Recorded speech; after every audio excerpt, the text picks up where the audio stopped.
The cricket series between the Indian and England men's teams concluded, and no surprises there. India hammered England's Bazball in the fifth and final test in Dharamshala. The Indian team beat England by an innings and 64 runs to clinch the series 4-1. What this win has meant: India is number one in all three formats. Number one in tests, won the internationals and T20 internationals. And of course, the winners are also top of the World Test Championship points table. However, a 4-1 series result really doesn't reflect what actually transpired. India are a good test side, we know that, and especially at home. But this scoreline doesn't tell you the entire picture. So let me break that down for you. You see, this wasn't the usual Indian squad. India played without their star batter Virat Kohli, who missed the entire series owing to the birth of his second child, and also without the services of ace paces Mohammed Shami, the star for India at the World Cup last year. Injuries continued to haunt the Indian side throughout the series. Regular players Shreyas Iyer, KL Rahul and Ravindra Jadeja missed tests during the series. The senior pros aren't there, and it was the next generation stars that took ownership.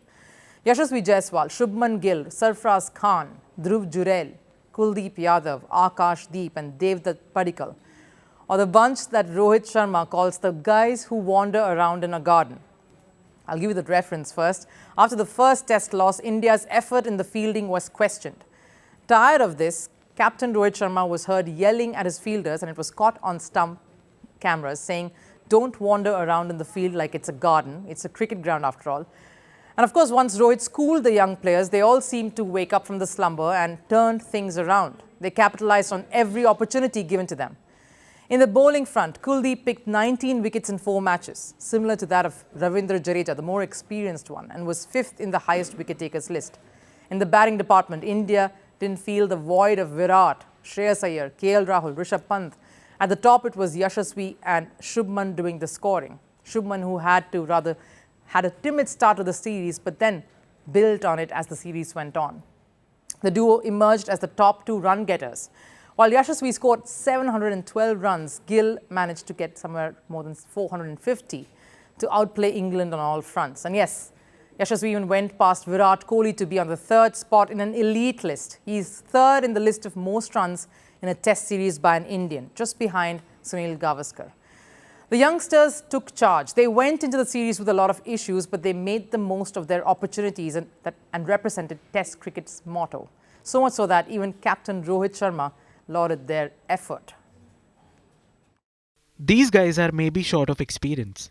They have played a lot of cricket, and I can stand here and see that these guys responded pretty well under the pressure. The credit goes to the entire team, and it was pleasing to see. India was dealt with misfortunes along the way, and they turned that into opportunities to deliver, to make it count. Unlike England, England came into the series with their reluctance to give up on the Bazball approach, which is fine. Conviction wins you matches and tournaments, and it started well for England with the victory in the first test.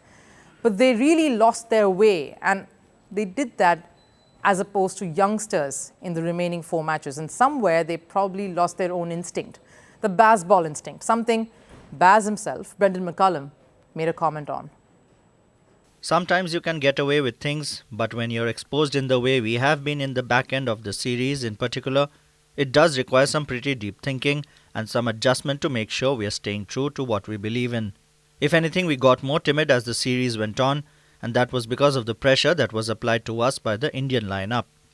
Not just with the ball, but with the bat.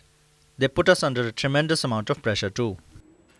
That truly sums up England's series for you. The English side, in the quest of being aggressive, looked completely uncomfortable as the series progressed. It isn't a reflection of aggression, that's a reflection of pressure. They were surrounded on all fronts. India outplayed Bazball in its own backyard. A full-fledged England side came to India as serious competitors,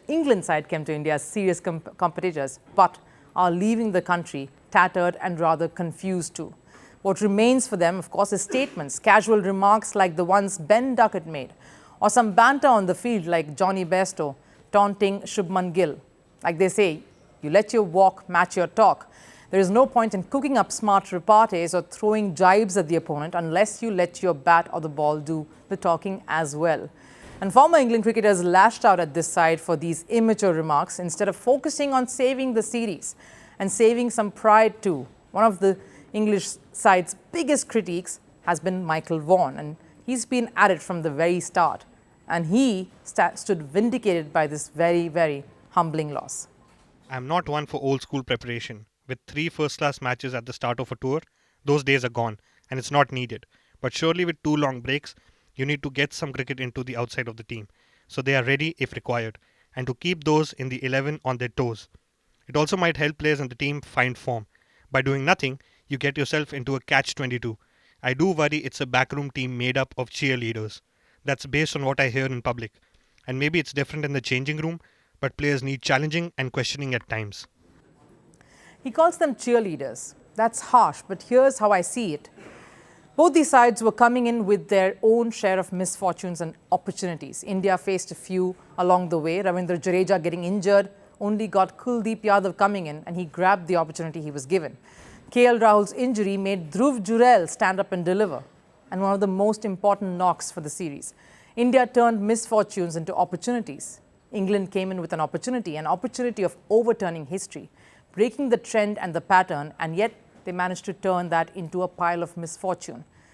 Even the coach's statement that they were timid just spoke volumes of how they themselves were doubting their own approach and their attitude. In the quest to break the norm, they were broken. And we'll go back to the drawing board, probably for some more inspiration.